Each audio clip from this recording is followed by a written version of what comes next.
पिछले सत्र में भी जब सदन में कुछ युवा बेरोजगार के नारे लगाते हुए सदन के अंदर घुसे और हमने बात उठाई, हमने जानने की कोशिश की केंद्र गृह मंत्री से कि ये घुसपैठ कैसे हुआ, तो केंद्र मंत्री ने हमारे सवालों का जवाब नहीं दिया। लेकिन उसके पश्चात लगभग 142 सांसदों को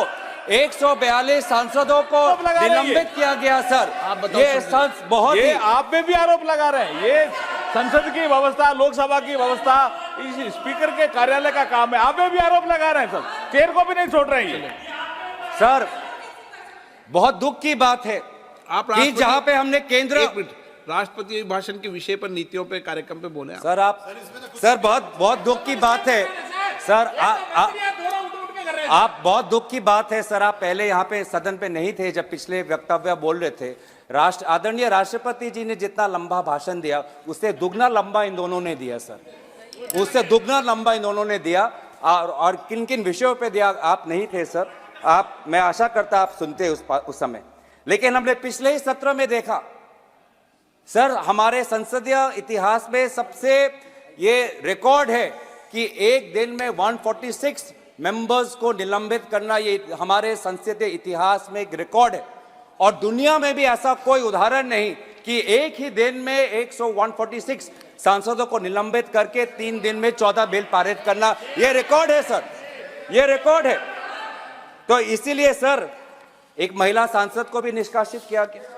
तो ये पूरे जो संसदीय जो मर्यादा है सर, बार बार हम देख रहे हैं सर। एक मिनट आप भी चुप रहो। मैं माननीय सदस्य से अपेक्षा करूंगा कि वो सदन के किसी भी निर्णय पर जो सदन ने लिया है उस पर टिप्पणी नहीं करे तो उचित रहे। बोले आप, कोई दिक्कत नहीं सर। 2014 के बाद हम इस सदन को लोकतंत्र का मंदिर के तरीके से लोकतंत्र का मंदिर कहकर हम इस सदन को सम्मानित करते हैं।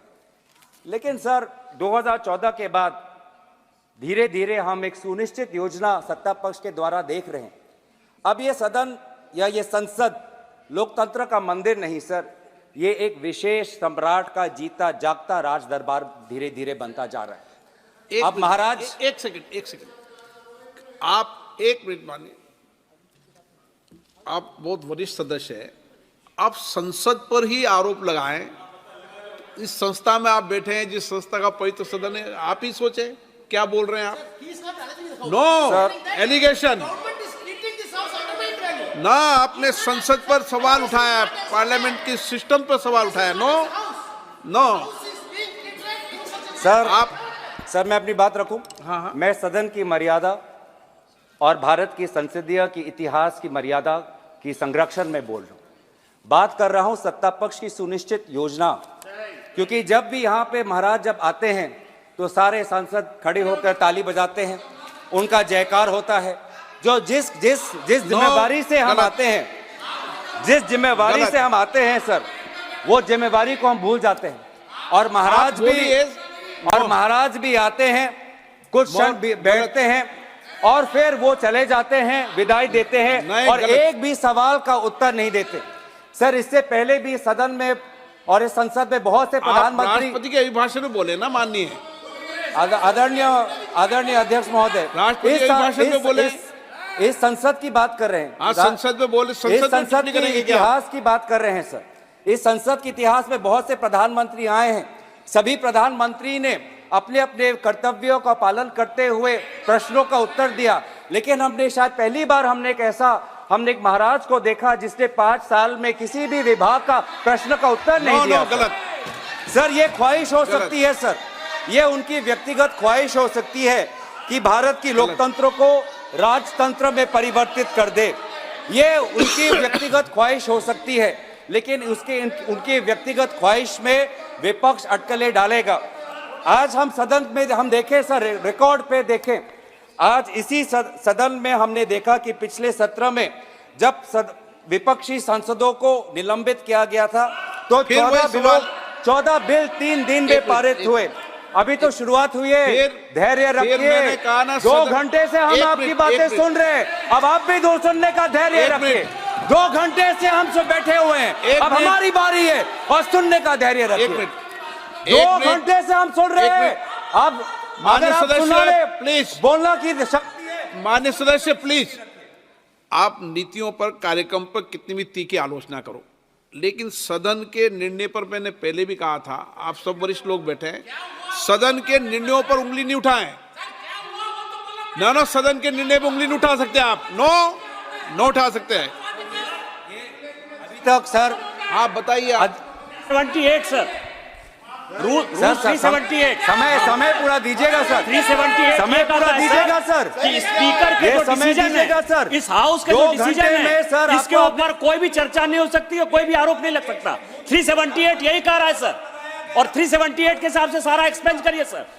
भाजपा के दूसरे वक्ता ने देश के भूतपूर्व प्रधानमंत्री पे आरोप लगाया और कुछ नहीं हुआ, कोई नहीं रोका गया। महिलाओं पर आपत्तिजनक बातें की गई, कोई अब रोका नहीं गया।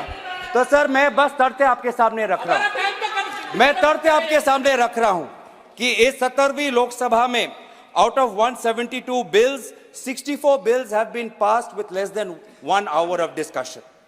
This Lok Sabha, the current Lok Sabha, it will finish its 5 years without the position of Deputy Speaker being allocated to a member of the opposition.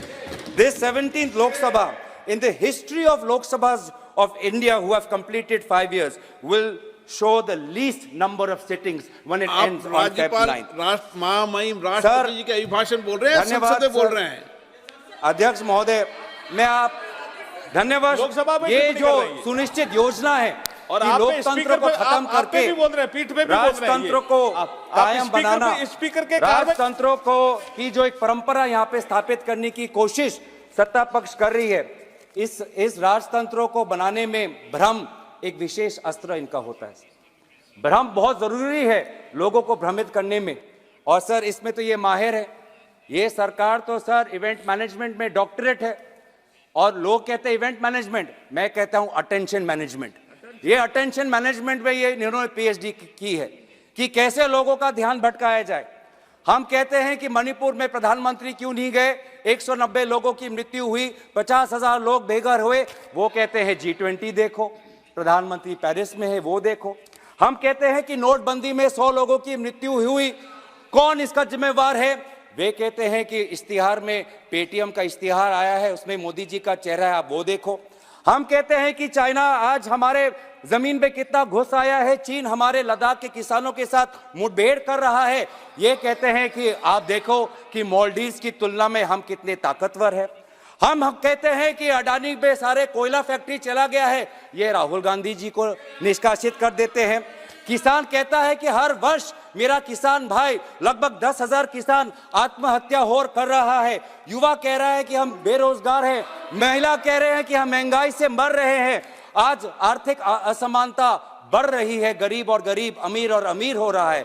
आज हमारे देश के 10% लोग 50% धन संपत्ति के मालिक है, और ये कहते हैं कि फास्टेस्ट ग्रोइंग इकोनॉमी है, लार्जेस्ट ग्रोइंग इकोनॉमी है। तो ये जो भ्रम का इस्तेमाल करते हैं लोगों के समस्याओं पर पर्दा डालने का, लोक शक्ति को कमजोर करने के लिए ये भ्रम का इस्तेमाल करते हैं, लोगों को एक माया जाल में फंसाकर राजा को ताकतवर बनाने का आज ये काम ये करते हैं। सर मैं आदर करते हुए, प्रधानमंत्री जी एक साधारण घर से आते हैं, उनका मैं आदर करता हूं, और वो बहुत ऊंचाई तक पहुंच गए हैं। लेकिन दुख की बात यह है सर कि आज उन्होंने अपना सिंहासन इतनी ऊंचाई पर बना दिया है कि जमीन पर लोगों की समस्या आज उनके कानों तक पहुंचती नहीं है। बेरोजगार युवाओं के जो आंसू है उनको दिखाई देती नहीं। वो इतनी ऊंचाई पर है सर कि आज जब युवा कहता है कि मैं शिक्षित हूं, लेकिन 25 वर्ष के आयु से कम जो ग्रेजुएट है उसमें से लगभग 42.3% ग्रेजुएट बेरोजगार है, ये उनके ऊंचाई तक का उनके कानों पर नहीं पहुंचती। नौकरी की तलाश में सर आज हमारा युवा आज अवैध रूप धारण करके आज अमेरिका जा रहा है सर। हमने कुछ ही दिन पहले देखा कि कैसे 303 लोगों ने प्लेन चार्टर करके निकारागुआ तक गए, क्योंकि वो चाहते थे कि वो अमेरिका में जाए, कि वो रोजगार के तलाश में, नौकरी के तलाश में। आज ये है, हमने ये कुछ दिन पहले डुंकी एक पिक्चर आई, डुंकी सिर्फ पिक्चर नहीं है सर, डुंकी आज सच्चाई है। पिछले 5 वर्ष में सरकार ने खुद कबूल किया है कि अमेरिका में अवैध रूप से भारतीय नागरिकों का जाना पिछले 5 वर्ष में बढ़ चुका है। आज सर मैं खुश हूं कि जनता जागरूक हुई है और विपक्ष आज जनता के इस जागरण को स्वागत करती है। आजादी की लड़ाई भी एक जन आंदोलन था और आज भी अगर राजतंत्र से आजादी पानी है तो विपक्ष देश के जनता के साथ चट्टान की तरह खड़ा है। महाराज को यह पसंद नहीं, महाराज विपक्ष को कमजोर करना चाहता है।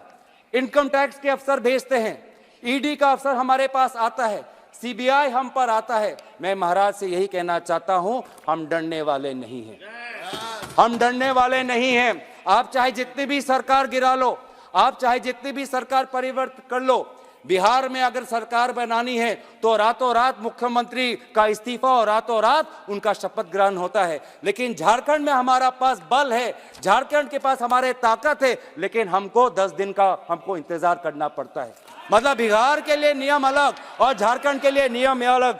इस प्रकार की बातें आज हम कर रहे हैं। सर अगर इनके खिलाफ हम लड़े, अगर इनके खिलाफ हम लड़े तो हमें जेल भेजा जाता है और अगर इनके साथ शामिल हो जाते हैं तो महाराष्ट्र में उप मुख्यमंत्री बनाया जाता है।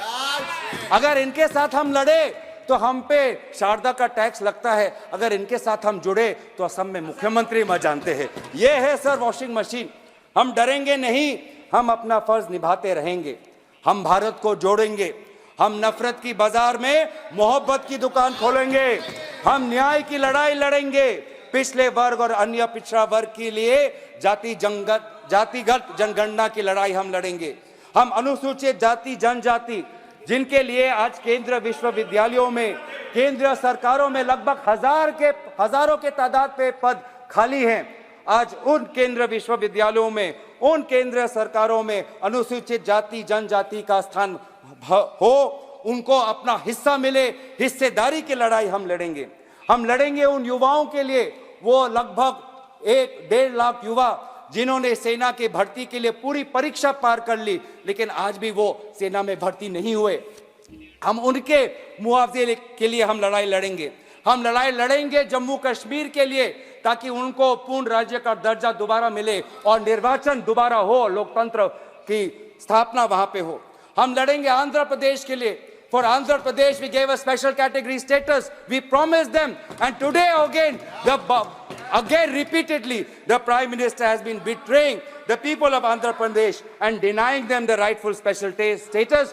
We, the Congress Party, want special status for Andhra Pradesh.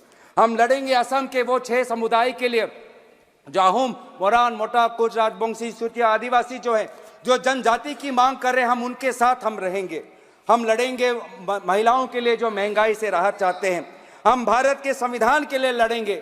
इस भारत के संविधान में सर लिखा है हम, इसमें मैं नहीं लिखा है, इसमें कोई एक व्यक्ति की दिव्य शक्ति नहीं लिखी है, इसमें भारत की लोक शक्ति का उदाहरण है।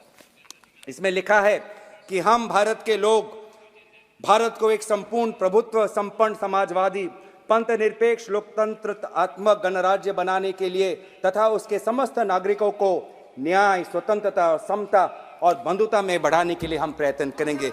ये है इस संविधान के प्रति, क्योंकि देश सर किसी व्यक्ति के दिव्य शक्ति से नहीं, देश संविधान से बनता है, देश आम नागरिकों से बनता है, देशवासियों से देश बनता है।